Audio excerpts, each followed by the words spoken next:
By now, we expect Roman Reigns to deliver and produce on the weekly, every segment, because this Roman Reigns character is just great. But somebody that caught me off guard last night, somebody who stole her own shine, Carmella. Carmella holding her own against Sasha Banks, and then on top of that, taking that bubbly and shattering it over the back of Sasha Banks. Of course, Banks selling it like the champ that she is. But Carmella showing that she's a princess with a fire lit underneath her ass. If you're gonna give me that, Carmella, at least I can work with that. If you're gonna cut the line, and you're gonna be catapulted right to the front of it with a championship match against Sasha, you better give me a damn reason why I should care.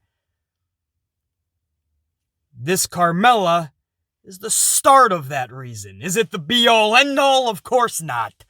But it's the start of something I can get behind. That type of swag, that type of attitude, that type of confidence. And leaving somebody like Sasha Banks shattered around that storyline glass of the bubbly. Man, I thought that was pretty damn cool. And that's the Mella that I want to see going forward. Not just another part of the Blonde Brigade, because there's plenty of them. We don't need another. But we're going to talk about it. First, there's a lot of show to go over. Little time to go over it. The holidays are coming up. You guys are busy, I understand. You know I am as well. I must have logged at least 7,000 miles in the last week. Slight exaggeration, but only slight. And a lot more traveling to go, man, straight through 2021. But there was no way that I could miss this SmackDown review for you guys, man. You know I'm always dedicated and trying to give you guys the best review that you could possibly get in this community. So I want to do that again right now before we hit the road again. The show opens up at the new Tropicana Field location. The Thunderdome has moved out of Amway Center in Orlando and is now at the Tropicana Field. Sasha Banks is middle of the ring for a TLC contract signing, but Mella won't come out. Instead, she's appearing on the Tron. Somehow, their TLC match gets fast-tracked to last night. Because Carmella's right-hand gopher dude hits the ring with the contract, Sasha Banks ends up taking him out. And in the process, Adam Pearce, who we haven't seen since a few weeks ago when he issued that Drew McInfart flub, and then he was taken off the air for 2 weeks, he somehow thought it was a good idea. Banks, Mella, the TLC match, let's do it tonight. We're all thinking, what the... I'll tell you what I'm thinking at that point. I'm thinking, if that's our main event later on, all I could think was, oh boy, Sasha's losing this title tonight, isn't she? That's the first thing. I know a lot of you guys, a lot of the Sasha Banks fans out there, the first thing we all thought as part of the Banks Brigade is, oh shit, she's losing this belt. Straight up, that's the first thought that came to mind. Because we all know her track record. And I'm like, oh, they're going to put it on Carmella. They're still going to have the TLC match, but this is how they're going to try to gain interest for TLC. Yes, we're giving the match away now, but you have to tune in because Sasha just got screwed out of the belt. I mean, this is what was flooding through the dome piece at that moment. But that's the match that was made for the main event. Of course I'm down because, again, I'm part of the Banks Brigade, not the Blonde Brigade. And I am fully on the Banks bandwagon. This is a pro Sasha Banks channel for newer subscribers. If you didn't know that, you know that now. If that's an issue for you, I hear you. I don't know what to tell you. But, of course, I was down for seeing a Sasha Banks main event. Putting this match there, just like I didn't have a problem with Bray Wyatt and Randy Orton from Monday night, because I knew it's not The Fiend, and I saw the wrestling community lose their shit, right? Everybody flipped out. It's the same person. It's gonna be the same match. No, back in the day, I used to see Dude Love take on Stone Cold. And then at the pay-per-view, I saw Mankind take on Stone Cold. It was the same dude and basically the same moves, but the character's different, man. Character is everything. But whatever, everybody else flipped out about it. I'm okay seeing Bray Wyatt and Randy, and then seeing The Fiend versus Randy Orton. That's, I don't know. To each their own, right? Here, I had a little bit more of an issue because I'm like, what is the takeaway here? The only thing you could possibly do is take the title off of Sasha now, and now, of course, we need to see it next Sunday, because we want to see Sasha get what belongs on her back, that championship. She shouldn't be losing it this damn quick. So now we're all tuning in saying she better damn well win this thing. That's the only reason. But it's a Sasha main event. I don't think any of us was really looking forward to Carmella and Sasha that much at TLC anyway. So I wasn't really flipping out like the rest of the wrestling community was. I wanted to see where they were going with this. And when it was all said and done, I was actually pleasantly surprised. Because I feel everybody kind of wins here. I'll get to that in a few minutes when I get to the main event. First match of the night actually saw Dolph Ziggler defeat Montez Ford. That's right, another champion loses a nonsensical match. Sound familiar? It should. That's WWE's MO. One half of the tag team champions flat on his back looking up at the lights. Why not? He's only a champion. Of course you can have him lose every single match he's participating in.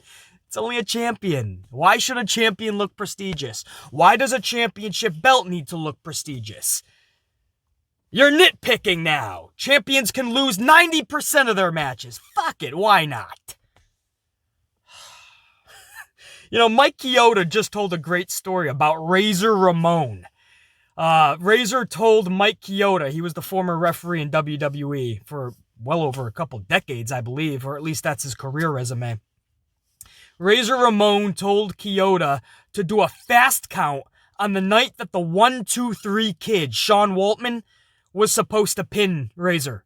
It was Waltman's big victory, right? Because at that point, Waltman, 1-2-3 kid, he had been jobbing, basically a Brooklyn brawler.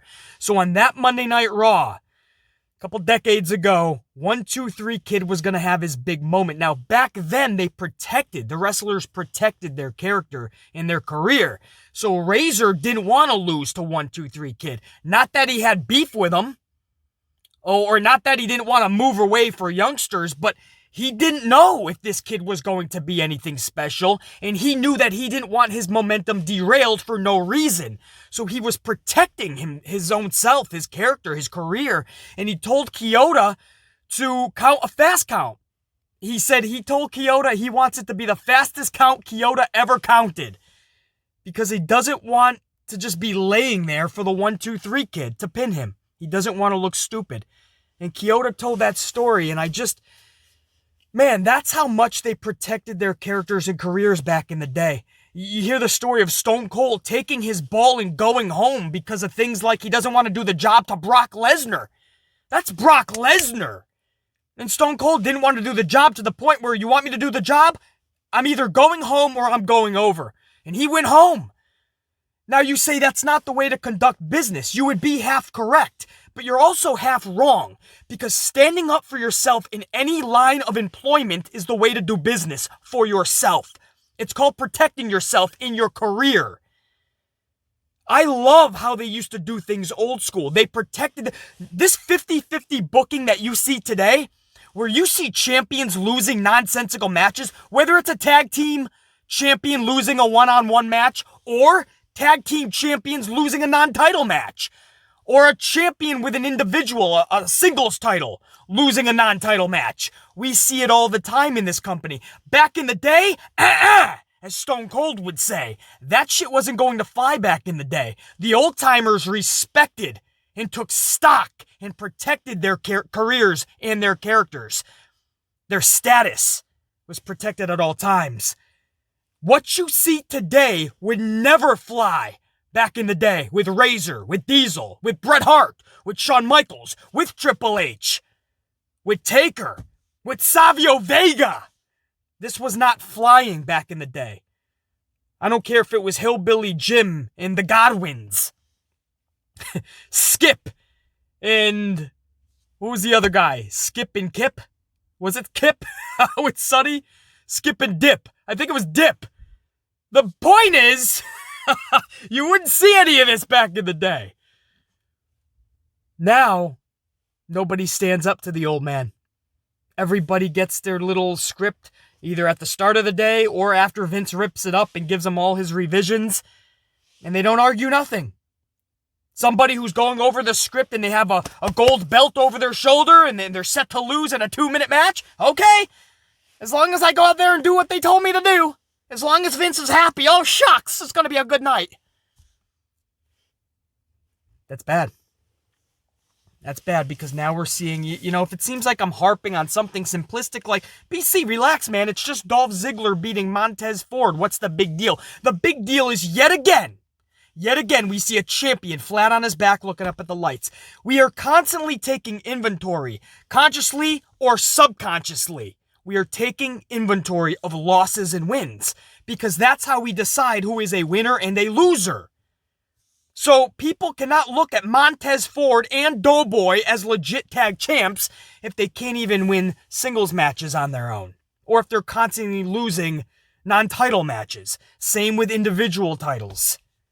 Sami Zayn has racked up multiple losses or looked like a clown as an intercontinental champion.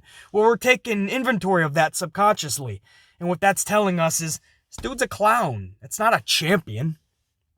And we see it with every championship, man. And it's got to stop. Back in the day, they protected their characters and careers. Today, nobody gives a shit. Everybody is losing at least half of the time. Everybody is 50-50 booked. A few are protected better than that. A few. Vince's hand-picked people, of course, or people that just literally need to be, like Roman right now, for instance. But Roman, for the last 5 years, has been catapulted to dominance when all of us were like, no, turn this dude heel and let him earn it. Don't just hand choose him and say, that's the anointed one for the next decade. Like Charlotte Flair, for instance. Charlotte Flair about to be a 20-time champion within 5 years. Meanwhile, Sasha gets 4 reigns for a collective couple months. Some shit doesn't sit well, and it boggles our mind why these decisions are being made for a select few when everybody else is literally 50-50 booked, even if you're a champion. So it seems like I harped on this too long, but it's not long enough. This pisses me off, and that's why I love to hear stories like Razor Ramon not wanting to do a clean count for 1, 2, 3 Kid back in the day. Because I remember, man, I was a little tyke at that time, and I remember when that happened, that match.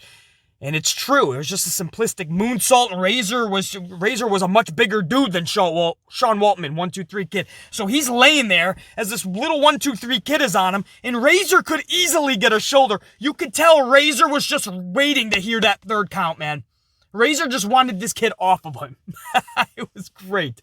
So hearing this story and going back and watching that, it just, man, I wish people did more of that today. Stand up for yourself. Vince, I understand this is why this can't happen right now. You may get reprimanded. You may be put in the doghouse. You may be fired. It's possible. But if you don't stand up for yourself, you're only hurting your own career because eventually you'll be 50-50 booked into irrelevancy, and then the old man is going to fire you anyway. Just ask Gallows and Anderson. Just ask Zack Ryder. Just ask so many others. You're going to be fired anyway. And then you would have looked like a chump for so long that no matter where you go, you're just going to be a joke, a sideshow, a clown act. That's what I mean. WWE isn't the be-all, end-all. If you knew that you were going to sign a lifelong contract and they can't fire you, then okay, maybe accept 50-50 booking. But it's not. He can fire you at any time, and then you're going to need to find employment somewhere else. Or if you go and find employment as a jobber, nobody's going to give a shit about you. Or they might hire you, but there's no expectations. care about how you're booked, man. Stand up for yourself. You know, Vince McMahon is not God. He may try to act like he is. He's not. That's not the only place of employment in pro wrestling. You can't get there if you truly believe in yourself and just accept this type of booking night in and night out. That's like being a really good chef, right? And you go to work at this local restaurant, not even that spectacular, a P.F. Chang's or a Seasons 52, a fucking Olive Garden. But you know you're good. You know you're either a chef or a good cook, right? I don't know if a chef would be at Olive Garden, but you know you're a good cook. But yet they have you busboying. For the entire first year, they want you busboying. But you're like, I can cook better than everyone here. No, we just need you to collect the plates. You wouldn't stand up for yourself and say, no, I either want to cook or I have to walk away because I'm better than this. I shouldn't be doing this with my time. It's not benefiting me and it's not benefiting you. I could do better for what you're paying me for. Anyway, man, I don't know. That just, yeah, that was a whole side fucking probably 10-minute rant on that Montez Ford thing. But I'm just tired of seeing champions lose. Anyway, we'll move on.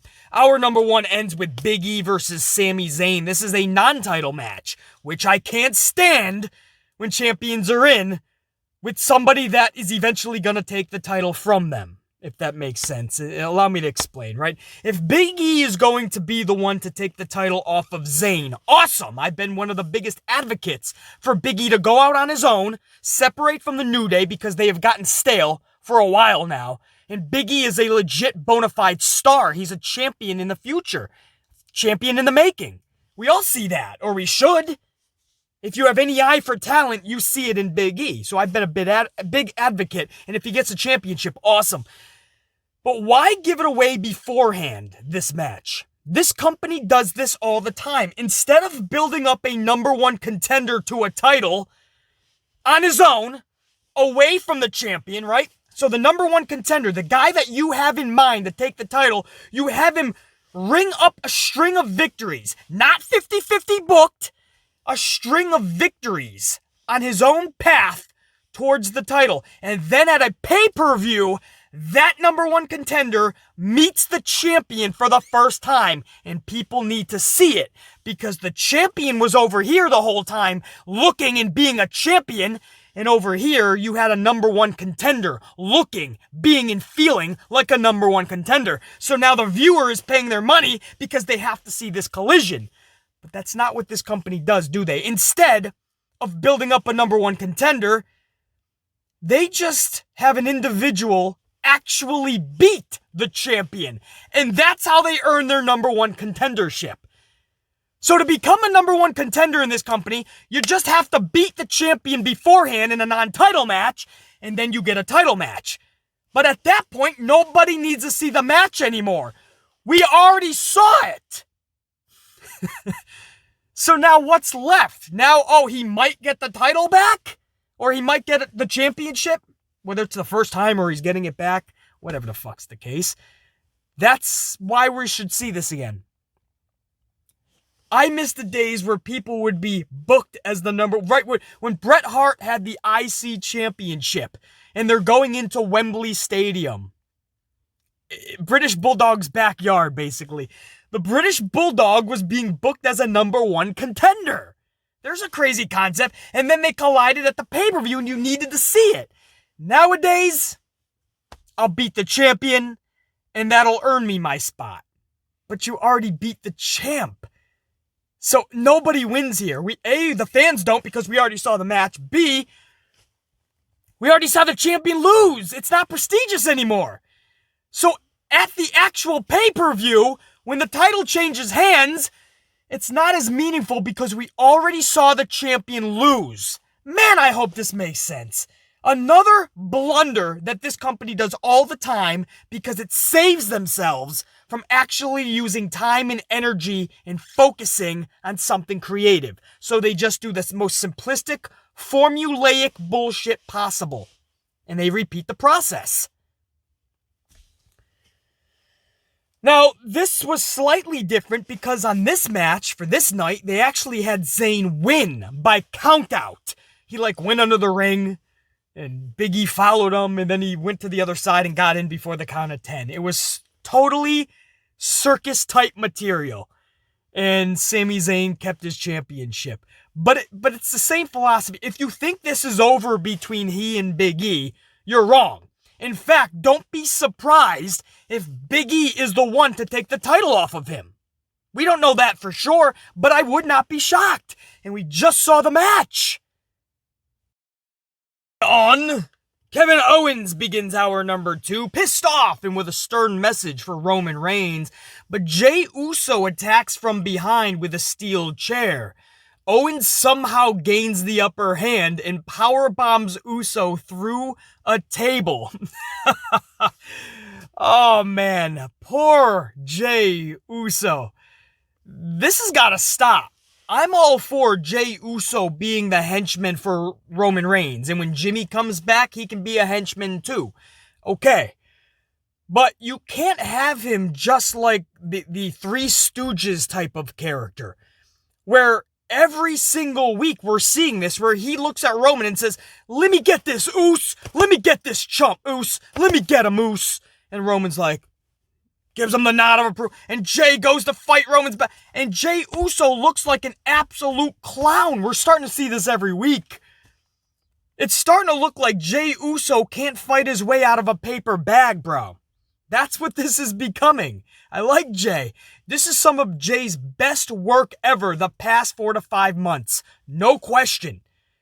But the last several weeks, I'm starting to see a trend here. He is literally just the Three Stooges lackey of Roman. He's basically what Gerald Briscoe was to Vince McMahon back in the day. I mean, that stooge.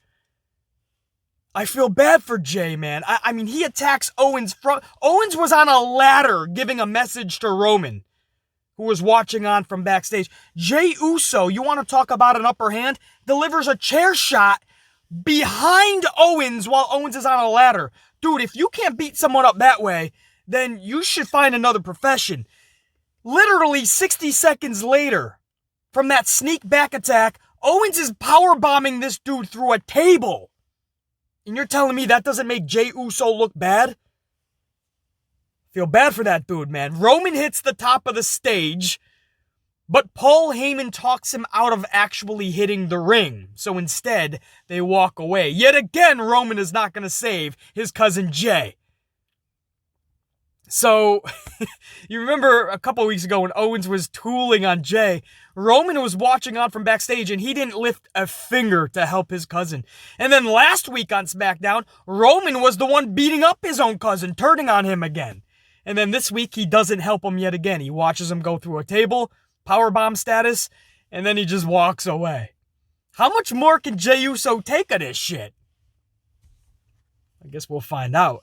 But I like this, man. Paul Heyman was like, this is your island. If you go down there, you're in his island. He's calling the shots. Who's calling the shots? You're the shot caller. That's not him. You're falling into his trap. This is your arena, your island. You're the tribal chief. Paul Heyman is selling him the whole the whole house is being sold in a matter of seconds. Hook, line, sinker. Salesman of the year, salesman of the decade, Paul Heyman. So Roman's like, yeah, you're right, and they walk away. I do like that, but again, they leave Jey Uso in shambles in the process.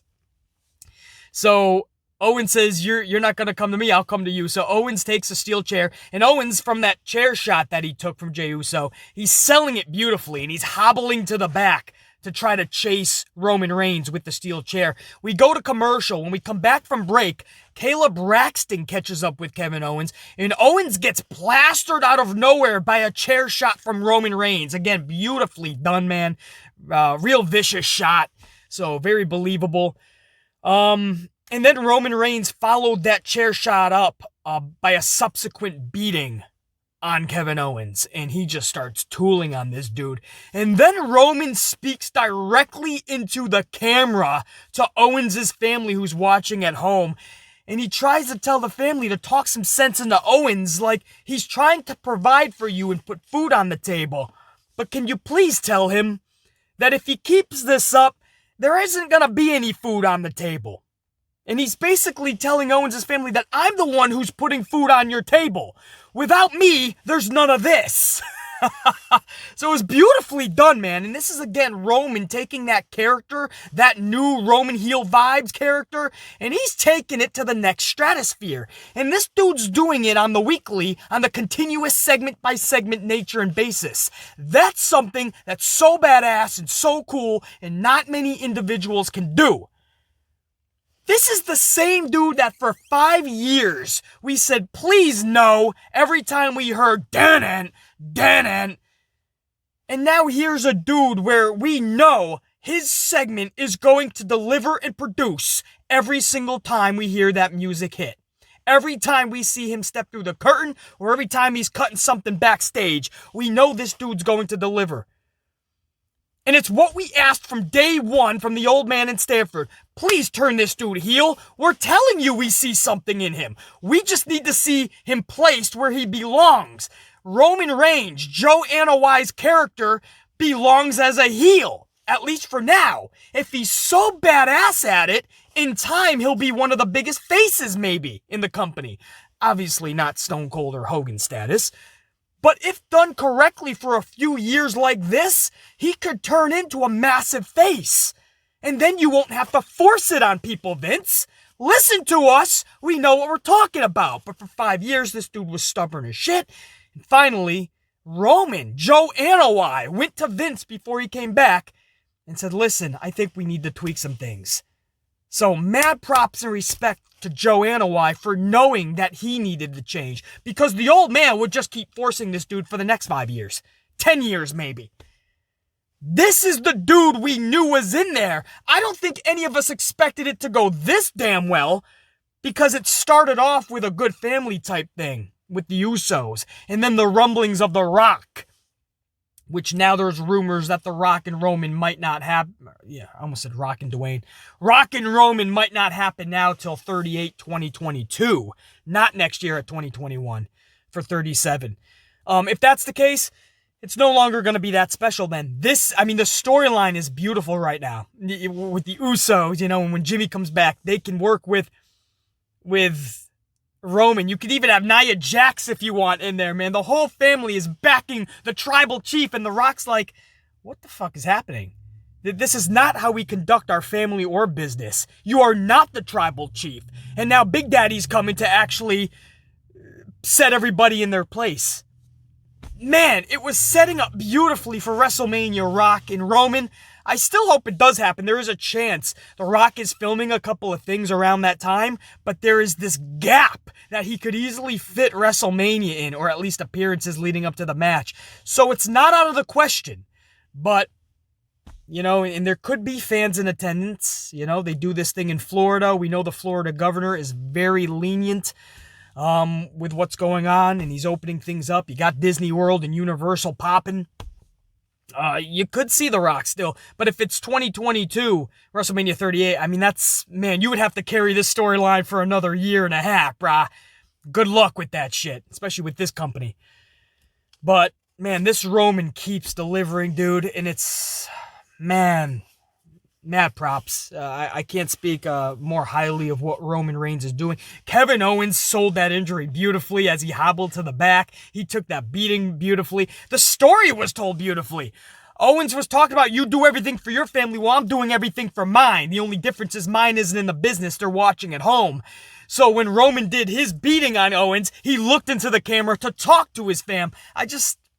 You know what I mean? This is one of those things where everybody did everything right, it's just one of those things where you got to give creative their props, or at least Paul Heyman. And I say that because this just screams that it has Paul Heyman's blueprint all over this.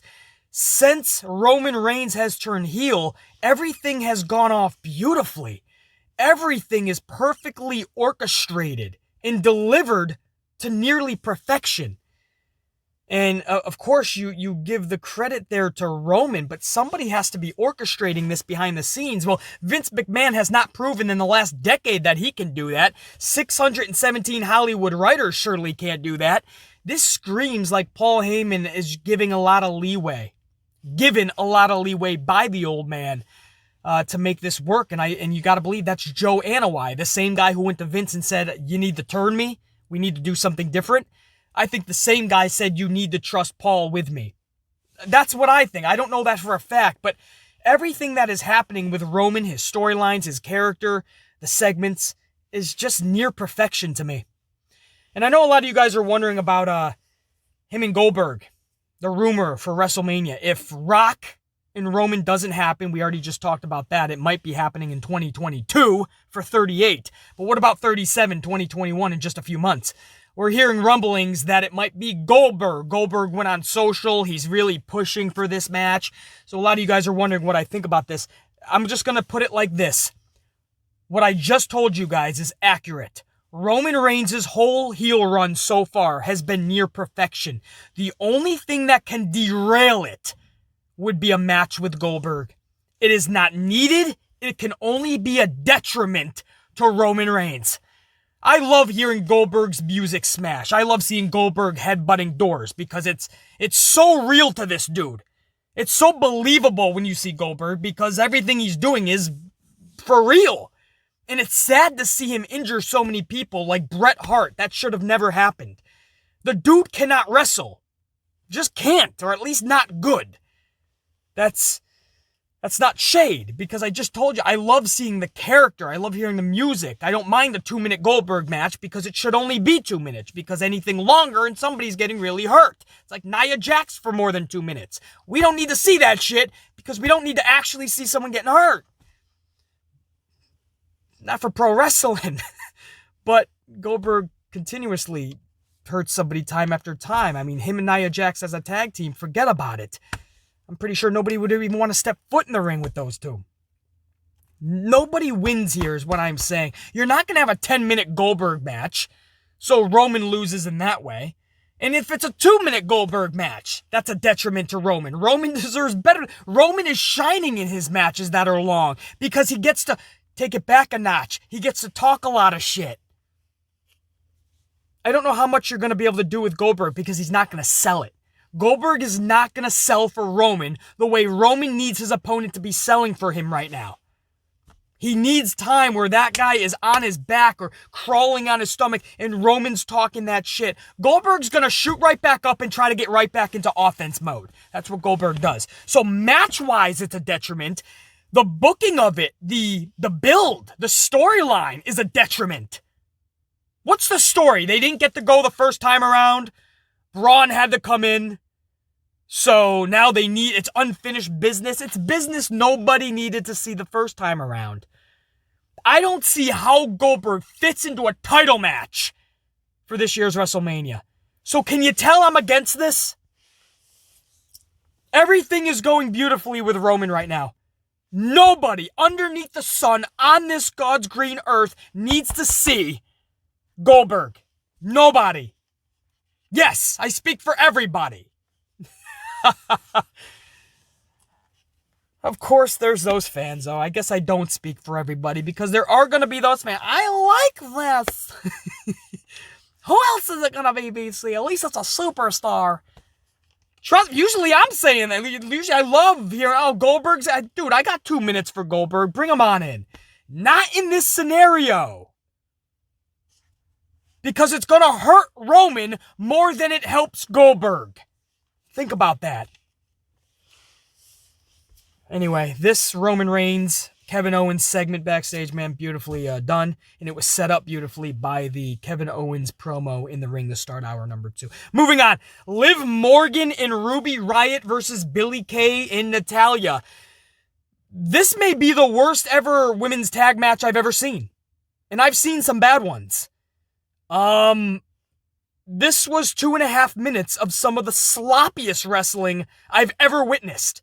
Nobody was on cue, no chemistry, everybody was out of sequence. Literally, not one good thing in this match, other than the fact that it was only 2.5 minutes. That's a good thing, like a Goldberg match or a Nia Jax match. Make it 2 minutes, everybody gets to go home. Hit the showers. 2.5 minutes of just sloppiness, man. Nobody was on cue, man. Even Liv and Ruby forgot their finisher. Like, Ruby went to throw her kick to the face before Liv delivers her move, I believe, from the ropes. I forgot. Yeah, I think she jumps off the rope. So she has to wait. So Liv jumps from the ropes, and then Ruby delivers a kick. Ruby went to deliver the kick, stutters it, because is reminded that Liv has to hit her move first. Then she delivers the kick, and then Ruby goes to hit Natty off of the apron, but Natty's already off the apron. So then Ruby has to do a 360 to make the cover. I'm just giving you the botch between Liv and Ruby alone, and they're a tag team. Don't even get me started on Billie Kay and Natalya not being on the same cue. Guys, this was slop. I couldn't even believe this. It's almost like they just found out they were going to have a match 16 seconds before the match happened. Like, Billie Kay was just walking by Gorilla. They're like, Billie Kay, get over here. Natalya's already in there, talking to somebody, maybe an agent. So they throw them out there, and then they're just like, Liv, Ruby! Get Liv and Ruby! We have 2.5 minutes to fill. I don't know. Go back and watch this thing. You'll see what I'm talking about. This was bad, man, in every facet. Shinsuke Nakamura and Cesaro defeated Otis and Gable up next. This was only a 4-minute match, but it was actually a good tag team match for 4 minutes. Fast and frequent tags, good pace. As much as I didn't like seeing Gable rack up another loss here, this was believable, the finish anyway. Because you had Cesaro do his Superman swing 25 times. It seemed like it was the entirety of the 4-minute match. This swing went on forever. And finally, when it's released, he tags in Shinsuke. Shinsuke comes in and delivers a Kinshasa to a dazed and confused Chad Gable. So that's what I mean about believable. I mean, I love that finish. You swing a dude until he's so fucking dizzy, he turns around and he gets Kinshasa'd. Yeah, that's pretty badass and believable. With your fucking Gable, I would believe Razor Ramon or Diesel would. I don't think. You think Cesaro could give Superman swing to Diesel? I don't know. Diesel might be a bit too much. But I truly believe that the strongest guy in WWE isn't one of the bigger guys. I think the strongest guy in WWE is actually Cesaro, guys. Like, pure strength. So, I mean, he could do some wild shit. I've seen him get some big dudes in that Superman swing. I don't know about Kevin Nash, though. But my point is, it's a believable finish, man. And then they turn around all dazed and confused and they get a Kinshasa. I mean, not many people are getting up after that. So, I do like that. And on top of that, what I like here is that backstage, Gable went up to Otis. And Gable was actually blaming Otis for the loss. But it was Gable who insisted to get tagged in to finish the match. So he's like, see, this was a lesson. You see, I was asking you to tag me in, but you weren't supposed to because you had the match won. See, that's a flub on your part. That's a bad decision making. And if we're going to be a unit, if you're going to be the best Otis you can be, you can't make these decisions. You should have never tagged me in. That was the lesson I was trying to teach you. So I love that, man. Gable, I always saw a little bit of Kurt Angle. So even when he's playing kind of a little bit of a comedy heel, he's not, obviously nobody can be at the level of Kurt Angle, but Gable is in that category because he's super funny and he's super believable in his delivery. I love that. And the fact that he's no longer Shorty G, he's not a clown show character, right? You can have comedy and not be a clown show side act. That's what Shorty G was, whether as a face or a heel. Shorty G was always going to be a sideshow clown act. Now, you have one of the best wrestlers in the world who's actually playing his comedy, because I see this going as a heel, right? I see Otis finally having enough and turning on Gable, right? In his whole alpha unit, or whatever the fuck they call it. Which I do like, by the way. But I see Otis eventually turning on him. And you can have some comedy with Chad Gable. If that's what Vince sees this dude as, I see comedy in him as well. The whole shtick shouldn't be comedy. Because then you're turning this guy into Sami Zayn. Or you should have never took the name Shorty G off of him, because it's the same thing. But if you're going to let the guy actually wrestle, if you're going to give him legit storylines, I'm down with some comedy, because we saw it with Kurt Angle. Kurt Angle was looked at as one of the best wrestlers in the world while he was doing backstage comedy segments. If you know what you're doing, you can juggle the two. If you just pin somebody as just one thing, one-dimensional, he will just be looked at as one-dimensional. Hope all this is making sense, man. I love seeing this dude in this way. Performing, and then afterwards blaming Otis. It's slight comedy, right? He's not there making you get your fucking rocks off, but he's making you fucking smirk a little bit like this sumbitch. He's blaming Otis. The balls, the cojones, the how you doings to blame Otis after it was you who lost, dog. I like that shit. Main event was SmackDown Women's Champion Sasha Banks versus Carmella. The match went exactly 10 minutes in length. This was actually a decent match, man. I'm proud of Carmella because she hung her own with Sasha. And whether you think Sasha's one of the best wrestlers in the world or not when it comes to the females, it's not even the discussion. The point is Sasha Banks is a damn good wrestler. Men, women, doesn't matter. I feel she's one of the best in the world. If you don't, that's your prerogative. But we all can agree, or should be if you know what you're talking about, she's phenomenal in that ring. Carmella comes in and she held her own for 10 minutes. That right there gives you some fucking kudos. A lot of people just think of Carmella as part of the Blonde Brigade, and she's there just for the looks. She can't hang with some of the best wrestlers. Well, we saw again last night. This isn't the first time I saw it, but it's the first time with this type of confidence that she hung there with Sasha Banks for the entire 10 minutes. A bit too much offense for Carmella.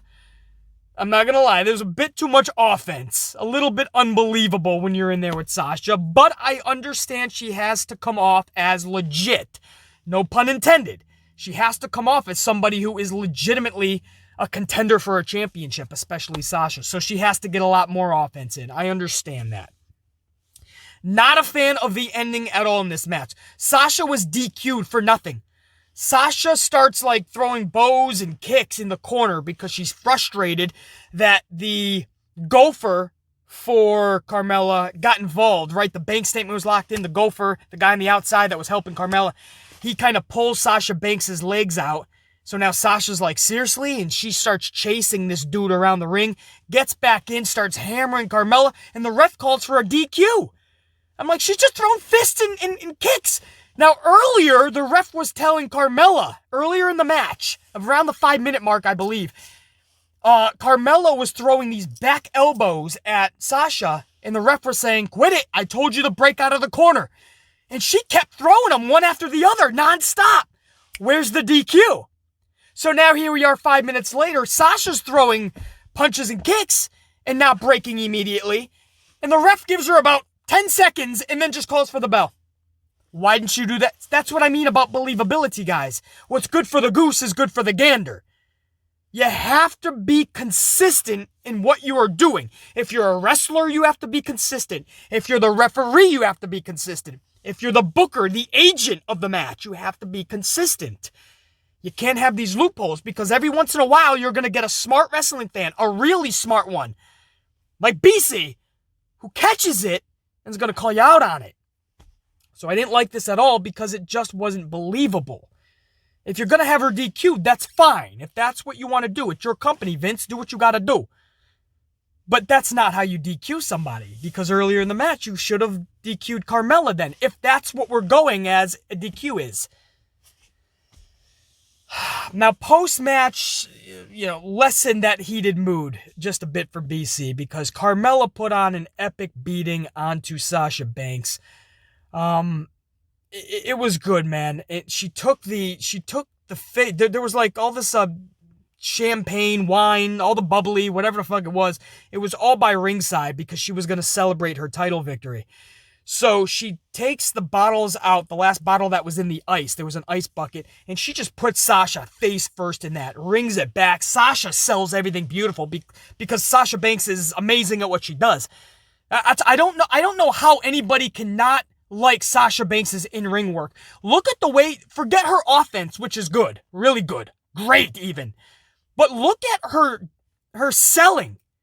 Look at how she sells for people. She can get punched and you would have thought she just got taken out by a ladder to the dome piece. She's like folded like a pancake backwards from a punch. Sasha's amazing at her selling, so she takes this face to the fucking ice bucket like she literally just got a table, a chair, and a ladder to the dome piece. She's backwards. Carmella puts some more stomps on her.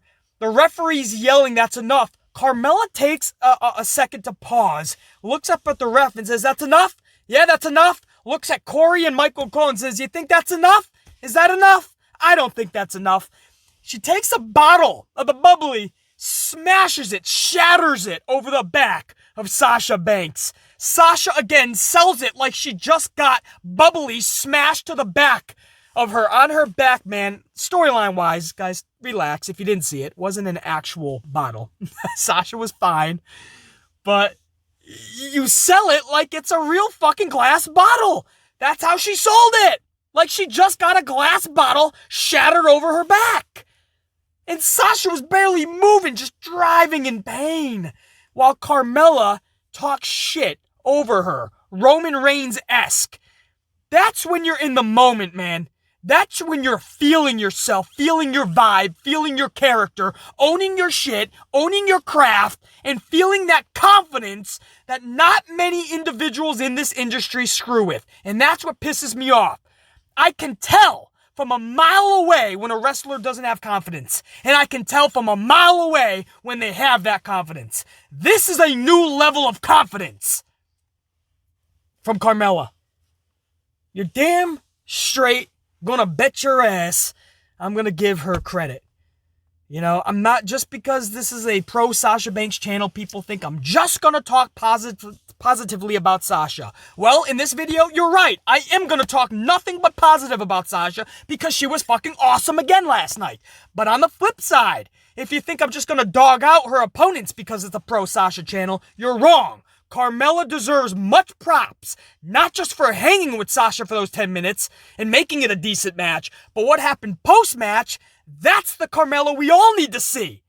If she's not going anywhere, if she's contracted, if Vince likes her, if she's what we're going to see for segments every week, then at least that's what we want to see, right? Am I right? Or do we just dog out everything she does, even when she does it beautifully? No, not on this channel. There's a million other channels on this platform, people in this community that'll feed you that BS. I'm going to call out good shit when I see it. Just because these shows, this company has sucked for the better part of 10 years, doesn't mean that I don't see glimpses of good shit in these shows. Legit good performances or good segments. And when I see them, I want to call them out too, not just the negatives. Because I want to see more of the good. And they won't know what they're doing superbly if we're not telling them, if we're not giving them props. We all rolled our eyes when Carmella came back and we knew that that was going to be Sasha's first big opponent with the title. We all rolled our eyes because we didn't think we'd get anything like this. That's gotta be her. Keep owning it. Ruthless, vicious, badass. Be that person. Princess with a fire lit underneath her ass, ready to rock. And she literally says, she's screaming over Sasha Banks, "You're not in my league, Sasha Banks," because she's pissed. This is what I mean about how you talk trash. The believability in it. Are you just saying a bunch of words and trying to sound like a bad, or do you truly think you're badass? You remember last week with the satellite when they were in different rooms giving that promo, and Sasha's like, "You're not even in my league." And if you're a wrestling fan, you kind of believe that. Like, it's Carmella and Sasha, right? So Carmella, realistically, would take offense to that, wouldn't you? And that's what she did. She used that in this segment. So when Sasha got that shattered, that bubbly shattered over her back, and she's down and out, Carmella is literally kneeled down, screaming at her, "I'm not in your league, Sasha? No, you're not in my league, Sasha. You're not in my league." That's the type of trash talk that you deliver. Trash talk that makes sense. She used what Sasha said last week. This may seem like minor details to many, but they're huge to the Ant-Man. Nothing gets past me storyline-wise. I remember every freaking promo, nearly every word. Because if you're doing it correctly, if you're writing correctly, if you're creative and you're being the utmost usage to yourself as a creator, then you're going to use that for weeks to come. Your content should be used for weeks to come. That's how you build a story. May seem small to a lot of people, man, but Carmella's performance last night, obviously mixed with Sasha's, that was a pretty cool segment, man. And again, I wasn't too happy with the finish of that match. But that post-match activity, man, that was, I'll tell you this, I'll be completely honest with you, and it's to each their own. People can disagree all they want. That's cool. I am much more inclined to see Sasha and Carmella now at TLC than I was before last night. I literally did not care, and this is a pro-Sasha channel, I did not care at all for Carmella versus Sasha Banks next week at TLC. Didn't care at all. After that match last night, after what happened post-match in that segment, I actually don't mind seeing that match now. I want to see Sasha's response. Maybe it's going to be at the go-home show Friday beforehand, and they evolve this even better. But now I want to see this Carmella with this Sasha another time. I actually want to. This is one of those rare cases where they did things correctly. And now I'm ready to see what they got. You know, hopefully they don't tarnish it. Hopefully they don't ruin it, because there is still a show to go, the go-home show next Friday night. But if they do this right next Friday night, I don't mind seeing this match now. And that's something I could not say just 24 hours ago. So, kudos. That's what I mean. Everybody that says, oh, BC just shits on WWE all the time. No! I'll call out good. I'll call out good performances. I'm the guy who said I started to see improvement in Dana Brooks' in-ring work, and I took a lot of heat for it, but she improved leaps and bounds from where she was when she debuted. Doesn't mean I want to see her beating Mia Yim, ever. Or at least not anytime soon, and we've already seen it a couple of times. But my point is, I'll call out good when I see it. I call out improvement. You know? I'm not just negative. You know, people always think that I'm just negative. I just nitpick. I never call out positives. Then you don't know this channel. Because I do. I am proud of what I saw from Carmella there. Obviously, I'm proud of Sasha, but she doesn't need she doesn't need our approval anymore. When you know you're the greatest, you just be the greatest. But props to Carmella, man. All in all, not a shitty SmackDown, so that's a plus. I don't know if might be far-fetched to call it good. You know, when I think of a good show, I don't think of that, but it wasn't shitty. You know, there were some things that I liked booking-wise. So we'll see what they produce next week for the go-home show. But that was SmackDown, guys. We got to hit the road, man. We got a lot of miles to log, so let's rock it out. And we'll do this again Monday Night Raw next week. Maybe there'll be an impromptu vid beforehand, too. If I can find some time, maybe we'll even go fucking live. It's been a minute since we did that. So, to really talk to you guys. So, anyway, much love, respect. The Ant-Man. Check you later.